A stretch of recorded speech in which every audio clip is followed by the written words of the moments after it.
বাংলাদেশে প্রায় কয়েক কোটি মানুষ আছে যাদের কাছে গরুর মাংস এখনও শুধু ঈদের খাবার। কোরবানির ঈদ শুধু ধর্মীয় উৎসবে সীমাবদ্ধ না, বরং এটা বাংলাদেশের সবচেয়ে বড় মৌসুমী অর্থনৈতিক চক্রগুলোর একটা। প্রতি বছর দেশে প্রায় ১ কোটির বেশি পশু কোরবানি হয়, আর এই পুরো অর্থনীতি ঘুরে প্রায় ১ লাখ কোটি টাকার আশেপাশে।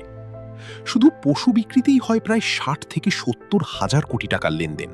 কিন্তু সবচেয়ে বড় বিষয়টা অন্য জায়গায়। যে পরিবার সারা বছর মাংস কিনতে পারে না, কোরবানির সময় তাদের ঘরেও পৌঁছে যায় প্রোটিন। মানে এই ঈদে লাখো নিম্ন আয়ের মানুষ বছরের সবচেয়ে পুষ্টিকর খাবারটা খাওয়ার সুযোগ পায়। অন্যদিকে খামারি, ট্রাক চালক, কসাই, চামড়া ব্যবসায়ী থেকে শুরু করে হাজারো মানুষের তৈরি হয় অস্থায়ী আয়। তাই কোরবানির ঈদ শুধু ত্যাগের গল্প না, বরং এটা অর্থনীতি, কর্মসংস্থান আর খাদ্য বন্টনেরও গল্প। এই দিকটা নিয়ে আপনার মতামত কি?